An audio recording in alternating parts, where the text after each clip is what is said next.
Google sheets learning series में मैं आप लोगों के सामने एरे क्रिएशन के डिफरेंट मेथड को रखना चाहूंगा और साथ के साथ बात होगी आज डायनामिक काउंट की। काउंट नहीं, डायनामिक काउंट से इनिशिएटिव लिया है। क्या हुआ? ब्रह्मांड।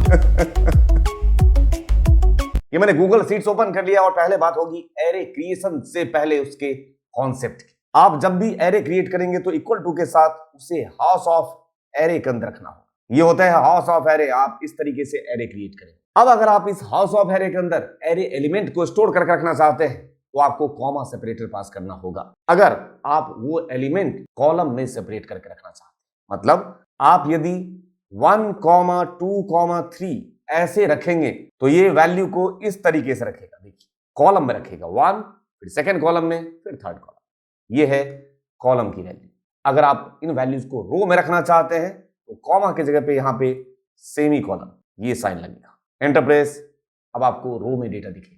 क्लियर है बातें? तो अगर मैं यहां पे एलिमेंट पास करना चाहूं 1, 2, 3 और यहां पे सेमी कॉलन पास कर दूं और फिर मैं लिख दूं 4, 5, 6, इस तरीके से अगर मैं एरे एलिमेंट को रखूं तो कैसे रखेगा ये 1, 2, 3, मतलब कॉलम में 1, 2, 3 को, और उसके नीचे आएगा सेकेंड रो में 4, 5, 6। ये देखिए ऐसे 1, 2, 3, उसके नीचे लाइन ब्रेक करके 4, 5, 6। यही आउटपुट हम चाहते हैं, लेकिन इसका फॉर्मूला थोड़ा सा अलग करके दिखा देता हूं। कर्ली ब्रेसेस स्टार्ट और यहां पे 1, 2, 3 कर्ली ब्रेसेस बंद और यहां पे लगा दीजिए एंड ऑफ स्टेटमेंट। फिर से 4, 5, 6 कर्ली ब्रेसेस बंद, एक और कर्ली ब्रेसेस बंद। ये आपने एरे इनसाइड एरे बनाया है, ऐसे नेस्टेड एरे 1, 2, 3, 4, 5, 6। तब भी आउटपुट लाने में कोई दिक्कत नहीं होगा। ऐसे देख लीजिए। अब इसी एरे को मैं एक अलग अंदाज में लिख रहा हूं। कर्ली ब्रेसेस स्टार्ट 1, 4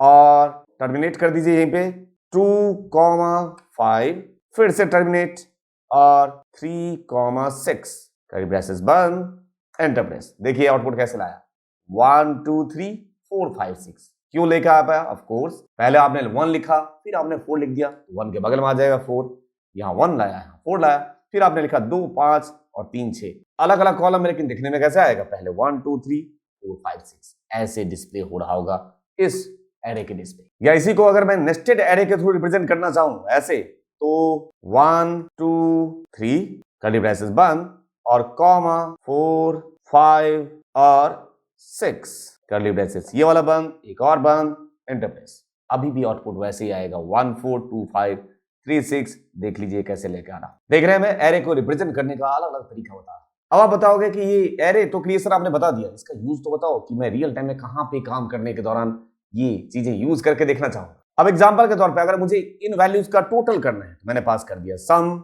और सम को चाहिए होता है रेंज। यहां पे रेंज उसने अपने आप ले लिया, बट ये गलत रेंज लिया है।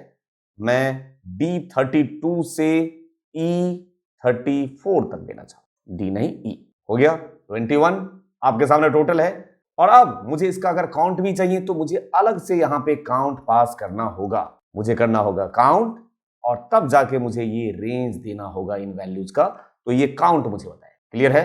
और अब मैं क्या करना चाहता हूं, आउटपुट तो मैंने निकाल दिया, लेकिन ये इंडिविजुअली अलग अलग सेल में आपने फॉर्मूला लगाया है।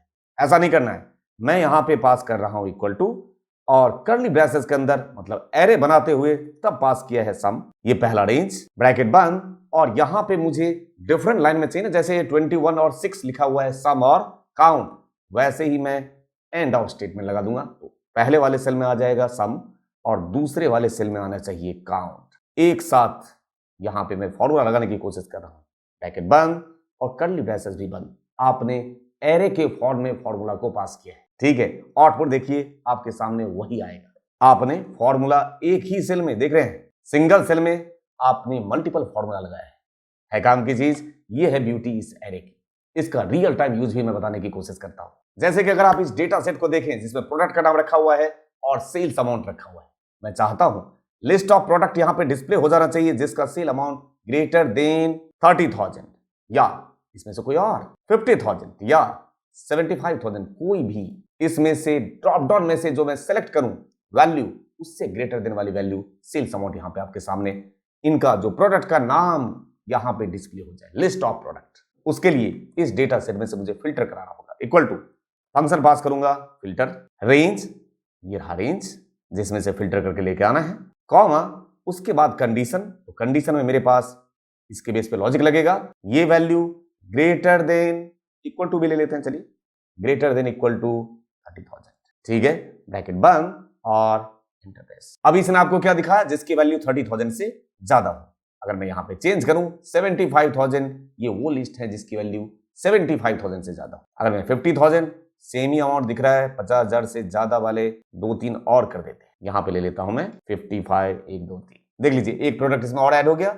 इस तरीके से आप लिस्ट निकाल रहे होंगे। ये काम तो मैंने कर दिया, बट इसमें मुझे ऑल्ट्रेशन क्या करना है, मैं चाहता हूं लिस्ट आ जाने के बाद नीचे इनका काउंट भी आए, वो भी डायनामिक काउंट। कैसे करेंगे, इसी फॉर्मूला में मैं ऑल्ट्रेशन करने जा रहा हूं। अब मुझे जरूरत होगी house of array, curly braces start. ये फॉर्मूला आपने ऑलरेडी पास कर रखा है, यहां पे जाएं और यहां पे एंड ऑफ स्टेटमेंट लगा दिया और यहां पे पास कर दिया मैंने count a function, parenthesis start. और काउंट ए को क्या दूंगा मैं, तो एक काम करते हैं, काउंट ए में मैं कौन सा लिस्ट दूं, वो लिस्ट दूं जो ऑलरेडी फिल्टर होके आ रखा है कंडीशन के बेस पे। तो इसी को कॉपी कर रहा हूं और इसे उठा के यहां पेस्ट कर देना, देख लीजिए, और कर्ली ब्रेसेस यहां पे जाके बंद हो जाए। हो गया काम, पैरेंथेसिस बंद, एक और पैरेंथेसिस बंद और अपना कर्ली ब्रेसेस, ठीक है। एंटर प्रेस करके देखिए, आपके सामने नीचे काउंट आ गया हो, यहाँ पे 9 है और 5,000 से ऊपर वाले ये भी 9 ही है, कोई प्रॉब्लम नहीं है। 75,000 से ऊपर वाले 4 है, देख लीजिए 1, 2, 3, 4। इस तरीके से आप पास कर रहे होंगे। जैसे मैं 50,000 से ऊपर वाले यहां कर देता हूं और मैं एक 2 को वैल्यू चेंज कर देता हूं, तो देखते हैं क्या लेके आता है। यहाँ देखिए कम हो गया, अब 8 हो गया। इस तरीके से आप डायनामिक क्या करने की कोशिश कर रहे हो, ये है आपका डायनामिक काउंट। जिस अंदाज में आपने फॉर्मूला पास किया, इससे आपने लिस्ट भी डायनामिक कर लिया और काउंट भी यहाँ पे डायनामिक कर लिया। तो उम्मीद करता हूं इस एरे के हेल्प से डायनामिक लिस्ट और डायनामिक काउंट जो मैंने लगाने की कोशिश की, ये आपको बहुत ही इफेक्टिव लगा होगा और इसको आप बहुत ही बेहतर तरीके से अपने काम करने के दौरान यूज भी कर पाएंगे। और अब आज की वीडियो का साइनिंग ऑफ लेता हूं मैं यहीं पे इस एंडिंग नोट के साथ। ये जो लर्निंग है ना, जिंदगी में जो भी हम खुशी से सीखते हैं और दूसरों को सिखाते हैं, कभी भूला नहीं जा सकता, भूलते ही नहीं है। इसलिए सीखने और सिखाने की प्रक्रिया को सिर्फ 4 दीवारी तक ही सीमित नहीं रखना चाहिए, उसे और एंटरटेनिंग बनाने की कोशिश करनी चाहिए। और याद रहे, ये निश्चित रूप से एक तरफा प्रक्रिया तो नहीं है, 2 तरफा होता है। जितना बेहतर इंटरेक्शन होगा 2 तरफा, लर्निंग का एक्सपीरियंस उतना ही अमेजिंग और एंटरटेनिंग। इसलिए लर्निंग और सवाल पूछना बहुत जरूरी है। Thank you for your love and support to my channel. Thank you दिल से।